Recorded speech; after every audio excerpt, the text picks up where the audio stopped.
I have two sons, mid-teen and younger teen, with my ex-wife. Our marriage reached a bitter end when I learned she'd remained married to me for over 3 years, so I would support her through returning to school so she could switch careers to an even better paying one, despite her old one paying as much as mine. For years I tried like heck to save our marriage because I felt it fractured. She played along until she got what she wanted, and then she was honest that she'd never wanted to save our marriage and had been over me for years. When we divorced, custody was set to 50-50 of our boys, and she was ordered to pay child support to me because she was making so much more after she changed her career and education. She remarried a year after our divorce and had more children. After the birth of her last child 4 years ago, things got bad. First, her husband was diagnosed with cancer, then one of her kids got diagnosed with a long-term medical condition, then the global issue impacted her job. Our boys would tell me how rough things were at their moms and how they wanted to live more with me, so I went to court and the judge moved her down to every other weekend and changed the child support order to reflect her decrease in custody. Recently, she had to move into a smaller house because of how badly they were struggling, and then she came to me for help after the courts refused to end the child support payments. She told me I needed to help her and that I should be helping to take care of my boy's family, and that's what she and her family are. I told her she used me for 3 damn years so she could survive off my money. She did not get to ask me for more to support a family that is not my own. She called me a selfish idiot, told me her family is living off charity and they could be so much better off if I helped them. I asked her why I was supposed to care. She told me she wished she had cheated while we were together and that using me for money wasn't enough. Again, she told me about her family and how they would starve. I told her I didn't care if they did or not. None of them is my problem and I only care about my kids. She called me an idiot. Her husband sent me a text that night saying I was a cruel idiot and he hoped the boys would hate me when they realized I wanted their whole family to suffer. Am I the idiot? Not the idiot, and I love the karma. She used you, then left and ended up having to pay you child support because she makes more. Make sure your kids don't have the money you give them stolen by your idiot ex-wife and husband, and they don't brainwash them. Is she actually destitute? Doesn't sound like she is. She moved into a smaller house. That's still a house. It's not a shelter, not even an apartment. Are they on food stamps? I'm getting the sense she's having a hard time adjusting to life on a more modest income, but not that she's totally broke. You also know she has a history of manipulating money out of you. I'd leave this up to the courts. Shouldn't the court lower her child support payments if she was really broke? I agree, if she were really destitute, then the courts would have adjusted the child support payments accordingly. OP, you both moved on, she's going through a rough patch, but that's her life. She used you and is emotionally blackmailing you into being an ATM all over again, especially after using you as a cash machine to get ahead in life. She made you a stepping stone for her career, so you don't really owe her anything. Call her a deadbeat mom. Obviously, she made really poor decisions for herself, and you have nothing to do with it. Take the kids and give her room to work out her predicament. Yeah, how does someone just randomly decide someone else is responsible for them? Crazy. Make sure you have a high-level conversation with your boys so that they're prepared for your ex and her husband to try to paint you as the root of all evil when they go over there. Keep all communications written so that they can be presented in court. She's allowing a man with no relationship with your children to threaten your relationship with your children. I'd go back to court and push for full custody. Good luck to you and your kids. My husband and I have been married for about a year. We have 2 kids, Ella, teen, who's my daughter from a previous marriage, and Anya, younger teen, who's his daughter. We have 50-50 custody of both girls, but the custody plan is in a way that each week we have one of the girls and we usually don't have them at the same time, which I think is a good thing.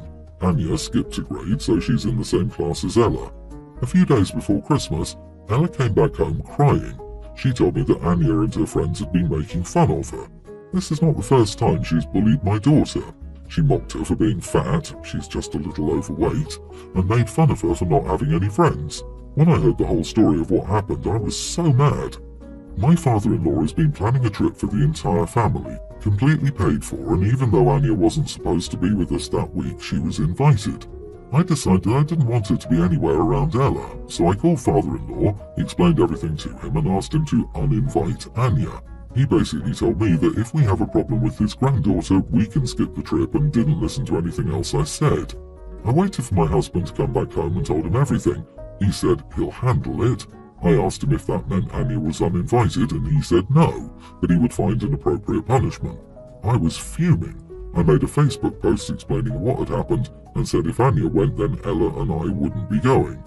My sister-in-law messaged me and called me an idiot and told me to delete my post and said I'm delusional if I think they'll uninvite their niece so that two strangers would join the trip. We didn't go. I'm so angry that I'm still seeing red. Am I an idiot for expecting them to uninvite her? You are the idiot. This isn't your vacation.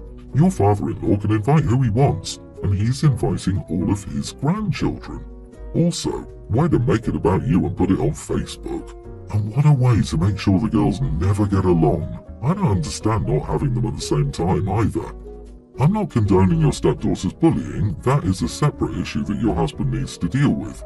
You can't expect your father-in-law to not invite his grandkid to a trip he planned. You've taken this too far by posting this on social media. Why did you even do that? That's such an immature thing to do. You haven't even been married into this family for a year. He barely knows you and probably your daughter is a virtual stranger to him. He is not going to, nor should he be expected to, prioritize you over his grandchild, whom he's known for her whole life. Get over yourself. Yep, don't put family drama on social media. It's so bizarre that OP thinks it's solely up to her to decide how Anya is punished, but absolutely baffling to me that she thinks she can dictate who someone else invites on their vacation. Wouldn't surprise me if she bullied Anya when around and Anya bullied the other one in retaliation. You say we have two kids, but from what you write it sounds like you and your husband have one kid, your bio daughter. Your husband has a kid who you tolerate and refuse to parent at best, but also who you actively bully, exclude and publicly humiliate on occasion. You're not just a bad parent, you're an abusive one. You are the idiot and I hope your husband gets you out of his daughter's life ASAP before you do any more damage. My husband and I are expecting. This is our first baby and we're excited. The thing is, he barely attends any doctor appointments with me and his excuses aren't even valid. He's willing to miss the doctor appointment over soccer or a drink or board game with friends. His response is always, I'm not the one carrying the baby, why do I have to go and see the doctor with you? Last week was my final straw. He was supposed to come with me for the baby's gender reveal appointment, but he chose not to come at the last minute because his friend invited him to a fish and chips meal. I was pretty livid but didn't make a fuss about it, so Mom went with me instead.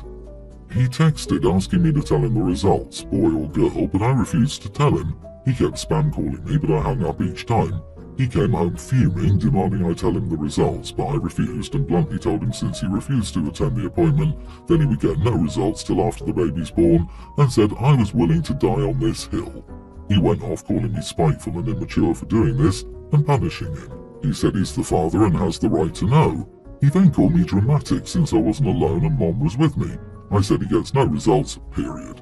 He's been fuming about it and told his family, and they're now pressuring me to stop playing mind games with him and tell him, but I declined. Am I the idiot?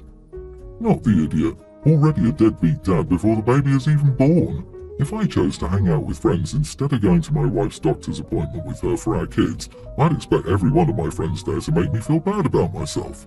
Anyone that surrounds themselves with friends that are fine with this doesn't deserve to be involved. Honestly, not sure why you're all together. If he doesn't care about literally one of the most important things you'll ever do together, I'm not entirely sure what he's bringing to the table. Agreed. I'd drop a friend if I found out they prioritised fish and chips over their wife and baby's doctor appointment. It's not the baby that needs him at those appointments, it's OP. No matter how good a dad he turns out to be, he's failed as a husband already. He's basically saying, I don't see any point in supporting you when I could be eating fried fish with people I do enjoy. OP, lose this idiot. If he's telling you, I'm not carrying the baby, why do I have to go to the doctor with you? That's going to turn into, I didn't push out that baby, why should I look after it? Real quick. Yeah, this is a guy who's going to insist, I can't breastfeed anyway, so I can't take care of the baby. Why are you mad that I went drinking with my friends? And this type of guy always insists on naming the baby after themselves. Sorry, OP, life is going to be hard. My ex-husband was cheating on me during my entire pregnancy and treated me exactly like OP's husband is treating her. I'm not saying this is what OP's husband is doing, but it's worth looking into because he's engaging in abnormal behaviour. I only mention this because the baby is a new mother's first concern, and STIs can harm an unborn baby. Update. I just wanted to mention that my husband just attempted to contact my doctor to get the results. It didn't go well and we had another argument over it. He couldn't get it since his mum was the one who made the call. My husband, 44, and I, 43 female, have 2 kids. Both left for college and one is in law school now, so we're empty nesters. I love it. I get to go wherever, whenever. Right now I'm skiing a lot and we take lots of vacations. I'm planning on retiring in a few years. We invested smartly and now our home is paid off and my kids are getting a full ride in school. We can retire without much worry, although we will still work until the economy is better and our bodies allow us to. The problem is my husband is now bored and wants to foster a child. I'm absolutely against the idea. My cousin did foster a child for 3 years. She's infertile and decided she wanted to foster as a way to have a child in her life. But that child was a complete nightmare and almost made her and her husband divorce over it because it caused so many issues. I know that not all foster children are like that, but my cousin is far more compassionate, she's a nurse, than me, and she was crying to my sister and me every day about it, and I didn't want to do it. It's hard to tell what a child has gone through and it's usually nothing good if they need to be fostered. I don't have the energy to deal with it anymore. I raise my son and daughter and unless they need me I will finish my last years of work and then retire and enjoy my quiet years. My husband constantly badgers me to reconsider and I've told him I'm not going to. He argued it would be like having a child again and I told him I didn't want that. I told him to find a volunteer position at a school or go down to the children's wing of his hospital. He is a doctor if he wanted to spend time with children. He also works outside the home while I have a hybrid job, 3 days in the office, 2 days at home, so I feel like any foster child will just become my responsibility. But he's constantly complaining that I'm not being compassionate and that we could improve a child's life. But I know it will probably change my life for the worse. Still, am I the idiot for refusing to sign up to be a foster? Not the idiot. Also, was your husband a fun dad who basically got to be the cool guy while you did all the work actually raising the kids? Because children are work and only a dad who only ever babysat could act like having the responsibility to care for a child again 20 years later would be no big deal and a fun adventure. I'm also going to bet you did the bulk of raising your children while he worked long and odd hours the way most doctors do. You've paid your dues and deserve your time off from parenting. Yes, it's never done even once they move out, but you know what I mean. I don't know much about it, but I'm assuming the foster agency would decline you anyway as you're not on board. Your husband doesn't need a new child. I think he just needs a dog or a cat at this point.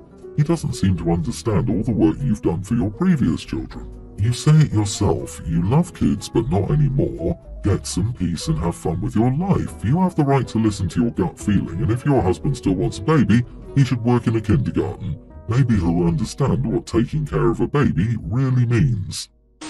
My teen male mom died when I was 7. My dad married Jane when I was 10. Jane has a daughter Lucy, teen female, and Lucy's father was never in the picture. Jane married a dude and Lucy called him Dad, but he abandoned her after 6 years. Even still, Lucy was way happier about their marriage than I was. For me, it was tough to see my dad find someone else because it was hard for me to wrap my brain around him wanting another wife when I didn't want another mom or mom figure. I never made a big deal out of it, but this wasn't the happily ever after for me. It was for Lucy, who wanted another dad.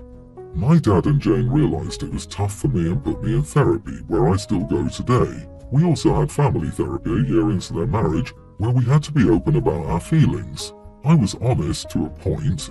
I said it was hard for me to see it as a happy thing and that it would never be the same to me or what I truly wanted, but it was nice to see Dad happy and Jane and Lucy were fine. Lucy latched onto everything I said, including when I brought up in therapy that I didn't want Jane to try and be my mom or for anyone to think I had 2 moms. She would tell me that she was glad she had another dad and how nice it is to have a whole family and stuff. She became insufferable when we were 12 and Dad and Jane had a baby together. She'd say how we were all brought together by our half-brother, and she told me how her mom has now given me 2 siblings and that should be enough for her to count as a mom now. I told Jane about it and she told me she talked to Lucy but she never did. I talked to Dad when it continued. He told me Lucy didn't mean any harm and that I should take it as an honour that she feels the way she does, because so many kids would be totally against sharing their parents like she's willing to. He told me if she ever gets dismissive of my mom's death, then it would deserve a talking to.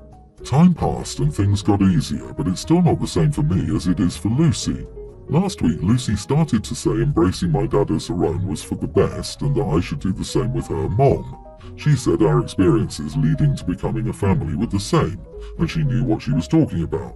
I didn't like when she said that, and I told her it wasn't the same because my mom had died, and I will never get to see or speak to her again. She insisted it was no different from her.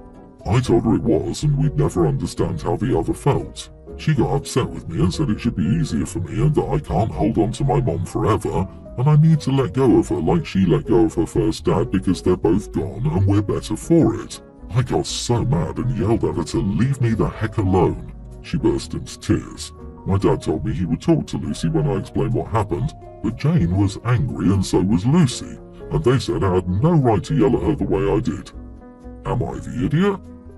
Not the idiot. How dare she compare a set of deadbeat father figures who abandoned her to a mother who passed away and would have given anything to still be with you and raise you. I really hope your dad does talk to her about how this is not the same thing and how you should never let go of your mom. I also hope he speaks to your stepmom too. Yes, she warranted being shouted at because her mom clearly wasn't going to tell her she was out of line, and up to that point, neither was your dad. I need to let go of her like she let go of her first dad because they're both gone and we're better for it. Okay, that made my eyes widen. Yikes. It never ceases to amaze me how people will constantly poke the bear and then get shocked when they get snapped at. Lucy seems to have no sense of boundaries. Talk to your therapist one-on-one. Maybe your therapist can talk some sense into your dad and stepmom and tell them that Lucy needs therapy. She seems to have some sort of attachment disorder, possibly due to abandonment issues. I'm so sorry you have to deal with this.